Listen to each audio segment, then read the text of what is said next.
फिर से हमार धुरंधर भैया एगो लड़का के जौन बाकी लाइफ बर्बाद कर दले। हम सही कह रहा बानी, रउआ सबके बता दी कि एगो हमरा धुरंधर भैया के गाना आइल बा ग्लोबल म्यूजिक जंक्शन से, जौना गाना के नाम बा रोटिया। रोटिया करके गाना के नाम बा, पोस्टर लगेले बानी, देख लो। हम बता दी कि एगो लड़का के गाना आइल भैया अमित गोरखपुरिया शिल्पी राज दोनों जना मिल के गौले लो। ई गाना के कमर में परेशानी बा, बहुत ज़्यादा ब्लास्ट गाना रहा, बहुत ज़्यादा हिट गाना बा। फिर से ये गाना के पंच लाइन हमारे धुरंधर भैया उठा के गा दिले बड़े। भोजपुरी इंडस्ट्री में धुरंधर भैया जब चाह तब नया लड़का के गाना गा के, नया लड़का के गाना उठा के ओकरा कैरियर के पूरा मने एकदम तहस नहस कह दिले। रउआ सबके पता हुई कि कुछ दिन पहले प्रियांशु पांडे के धुन उठाए गा दिल रहा।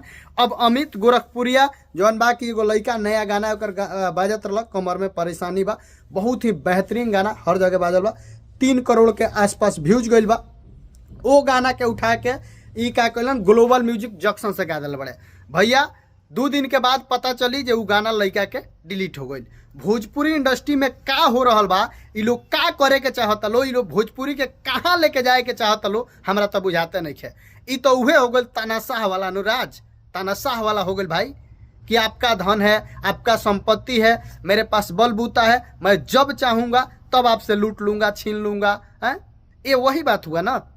धुरंधर भैया ये बहुत गलत कर रहे हैं और आपको इसका सजा भुगतना पड़ेगा। आप यहाँ के लोग से झूठ बोल दीजिएगा, इधर के सभी लोग से झूठ बोल दीजिएगा, लेकिन जिस दिन आप वहाँ जाइएगा आपको पता है उनका लाठी में कहियो आवाज ना होला, ठीक बा? उनका लाठी में कहियो आवाज ना होला, याद रखिए धुरंधर भैया तू, ठीक बा? उनकर मारल केहू उठ के पानी ना पिएला, तारा पता होके चाहिए, ठीक बा? तारा के जौने राइटर जौची दे दी हसन तौची तू गा देबो ना, तू सोचबो ना बुझबो, लेकिन तू का सोचबो? तहार एगो गाना तो बाजत नहीं है। अब तू चहला आज गाना चुरा के, गाना उठा के केहू गाना गाई ताकि हमार गाना बाजे लगे। ऐसे नाम ना चलेला, ऐसे जान तारा का होला, ऐसे बेइज्जती होला। लोग तारा के 5 गो जौन जानता उहो लोग तारा के अनाप शनाप गाली गलौज करी। हैं ओ लड़का के दिल पे बड़ा का गुजरत होई, जावना लड़का के तू लाइव खा गइल, का गुजरत होई तनी हमरा के बताबो, का गुजरत होई? हैं यही पर कहबा जे हम बहुत बड़का भोजपुरी के बादशाह हई, भोजपुरी के अंतिम छोर पर बैठल बानी।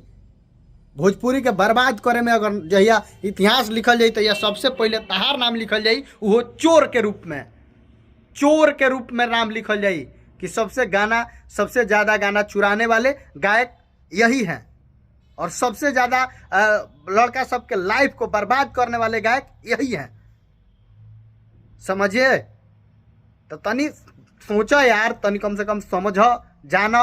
इंडस्ट्री में बहुत सारा नाम कमैला, बहुत सारा पैसा कमैला, बहुत सारा चीज़ कमा लो, लेकिन कम से कम कुछ ऐसा कमा लो कि तरह के गायक ना रहला के बाद भी तरह गायक कहत हो जे केहू रहे। हैं पवन सिंह के बराबरी ऐसे ना हो पाई, कहियो ना होई, जीवन उम्र बीत जाता है। पवन सिंह के बराबरी नहीं कर पाइएगा आप। पवन सिंह है सब कर्म ना कर ले जौन तू कर तरह, ठीक बा?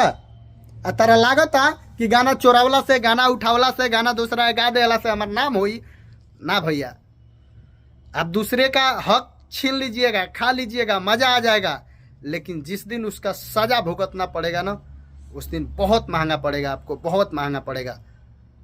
हम समझता नहीं तू अंतिम छोर पर बड़ा भाई, तू गलत के सही कहब सही हो जाई, सही के गलत कहब गलत हो जाई, लेकिन याद रखियो उनका लाठी में कहियो आवाज ना होला। हम बार बार कहतनी। बाकी वीडियो के खूब ज़्यादा शेयर करी।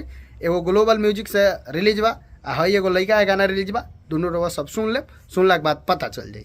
बाकी नमस्कार।